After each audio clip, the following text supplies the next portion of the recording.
in my business, we're hyper competitive. My business is hyper competitive. It's all about the numbers. It's all about what you do. And I have a service mentality. I just, that's just how I roll. I really don't care about how much numbers we do. I don't care about the dollars and cents, but I get reflected on by my colleagues because I'm not competitive. And it comes off oftentimes as if I'm living beneath my potential and I'm holding my team back. You're wrong. You're wrong. You're listening to people that aren't wired like you. Gotcha. You're playing a much smarter game. They're going for fast nickels. You're going for slow dimes. Thank you, brother. That's what I needed. And I got one more question about my business. My business is based, I don't even like to use the word sell. We actually give facts to people and let them make a decision but everybody makes a decision based on emotion. Yes, that's what my business is.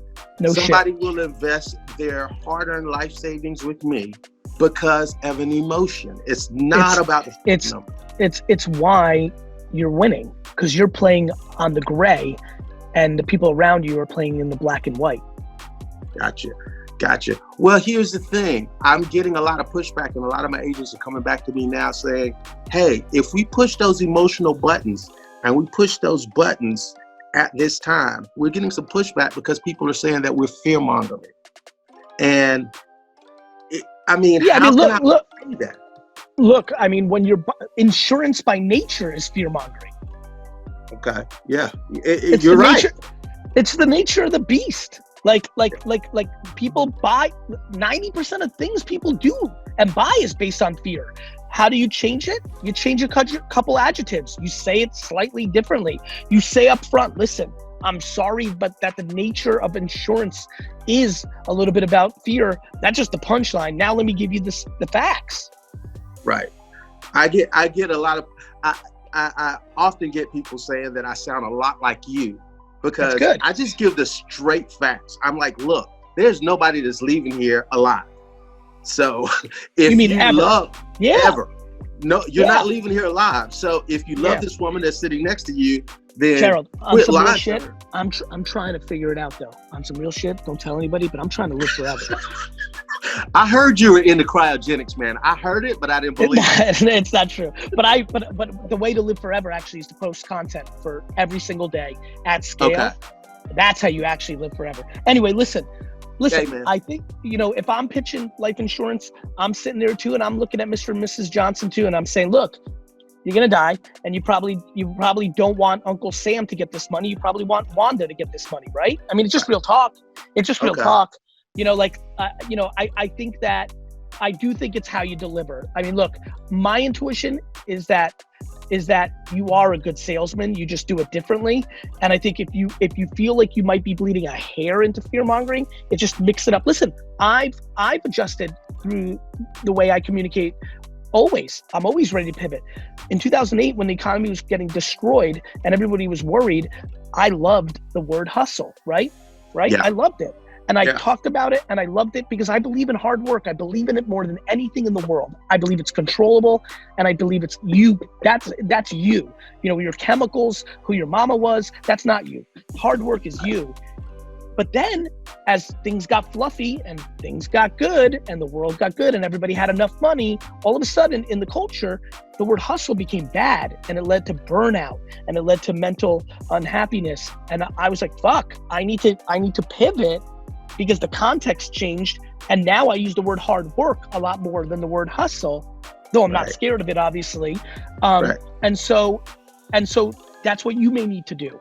You may need to tweak it so it doesn't feel like you're trying to scare Mr. Jones into it. You see where I'm going?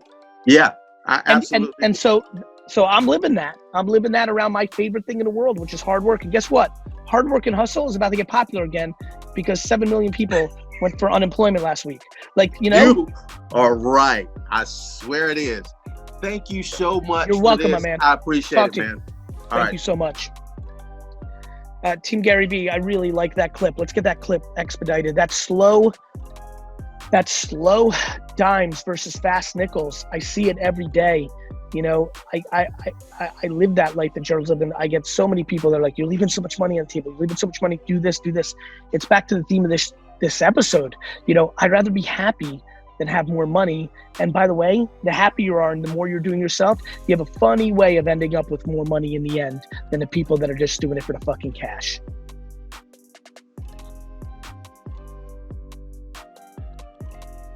I have actually been very successful in my career. I have been in healthcare IT since I graduated college.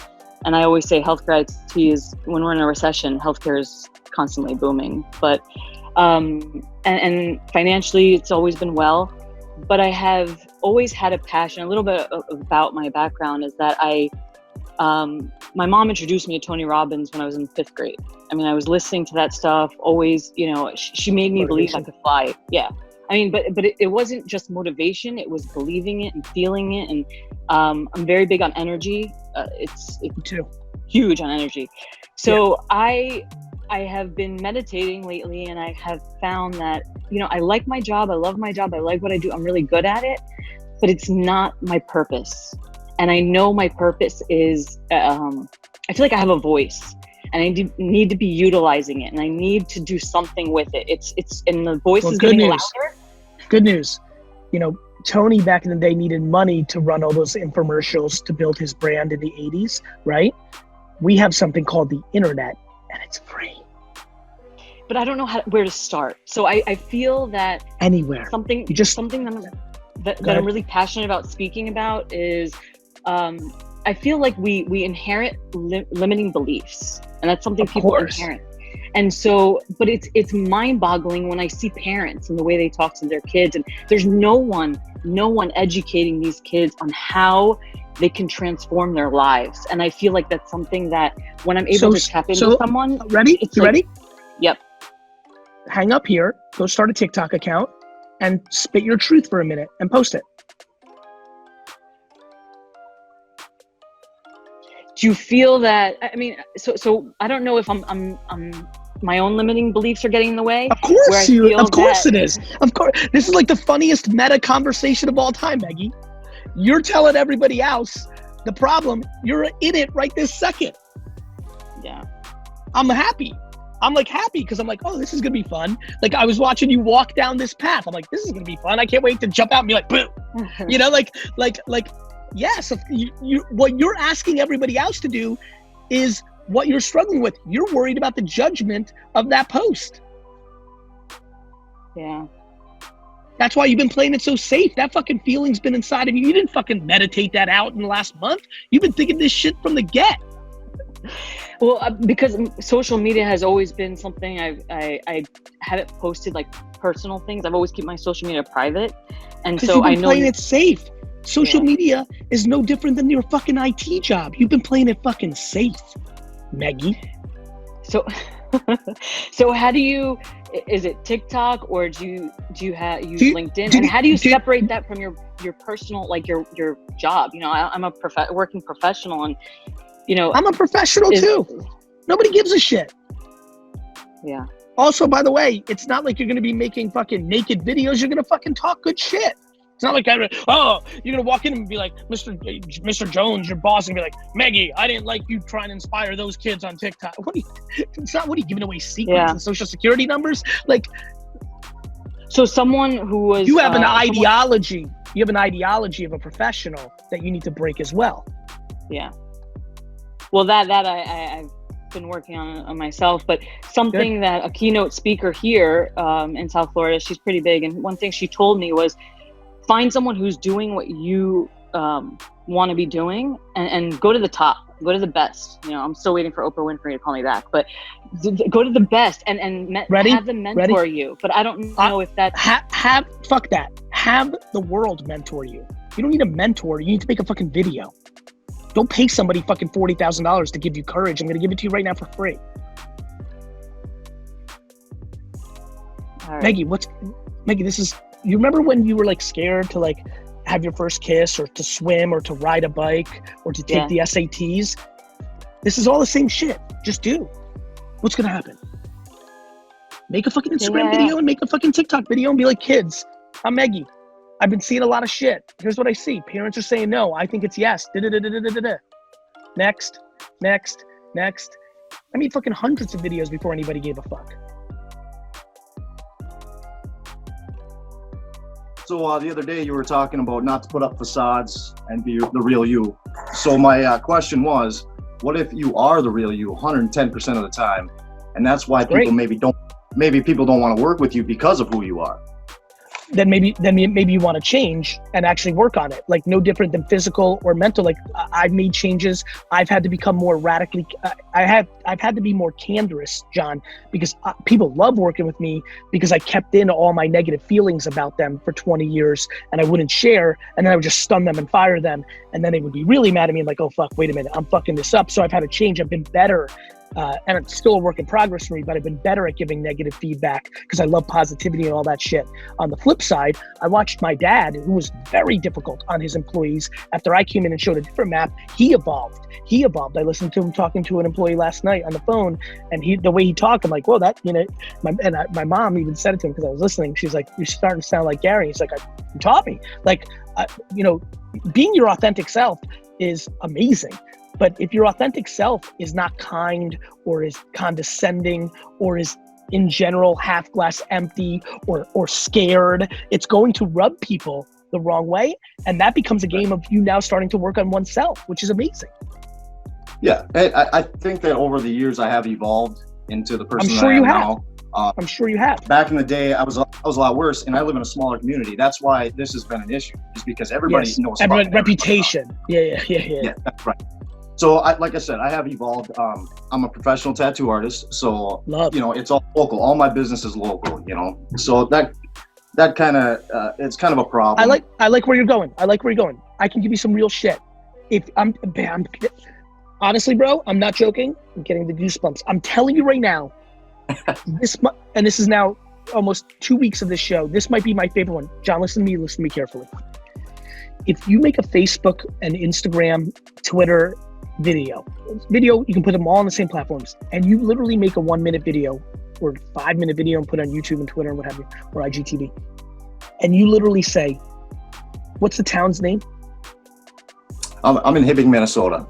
Hibbing? Hibbing, yep. I'm not even joking. Hibbing, what's good? It's John. Listen, you know, whether it's the quarantine, whether it's just been, this was the inevitable end of this road, whether it was me talking to my guy Garyvee last week, I'm making this video. Couple things. I'm fucking sorry about some stuff in the past. I'm fucking grown up now. Like that dumb shit I did 3 years ago to Uncle John, I fucked up. I was in a bad place. My childhood put me in a place where I was insecure, I was scared, but I'm evolving, and I want you to know that. And I'm putting this fucking flag in the ground to say, listen, it's, you guys know, Hibbing, in a small town, we all have our reps, everybody knows everything, but I'm putting this flag in the ground right now to change that. I want to be different. I have become different. I have a lot of regrets and sorries I want to put out there, but today's a fresh day and I'm not living backwards. I can't dwell. I'm going forward, and I just want you to know that. So if you see me in the supermarket, if you see me in the restaurant, or if you're scared to come in here because you don't want to deal with some of the bullshit that I was about in the past, it's a fucking fresh slate, please. And so thank you. I hope I see you. I also will go out of my way if I see you at the coffee shop and say what's up. It's a fresh day. We need so much more positivity in the world, and I'm fucking starting that for me now. I hope this inspires some of you to do this as well. There's nothing more powerful than saying I'm sorry and I'm ready for a change. Make that video and your whole fucking life will be different. I dig it. Awesome. John, I'm telling you right now, you drop that and the deeper truth you go. You notice how in my little make pretend video, I said something about Uncle John, or, you know, like if there's something specific, like I'm serious about this, bro. Having the humility and the courage to make the video I just said is a game changer of happiness for you and everybody around you. Yeah, I'm down for it. I mean, I'm a little nervous, like even right now, I don't like being... Fuck, it's scary. It's scary. I love that. Yeah. So also, I re-geared because the same day I was thinking about this shit, I was like, all right, well, what the fuck am I going to do about this, you know? So I decided, well, I'm going to re-gear. I got this fucking time on my hands. So I went out to my garage, I cleaned it out, and now I'm building a paint booth so I can start painting motorcycles and shit, you know, just a side. That shit. We'll keep going, you know? You're clearly a very talented... I mean, you got to do something, right? Yeah, and you're clearly a very talented, creative dude with your hands and your mind. It's fucking fresh. John, listen to me. We're all evolving. We all have regrets. We all have sorries. You have the courage to make that video. It's game changing.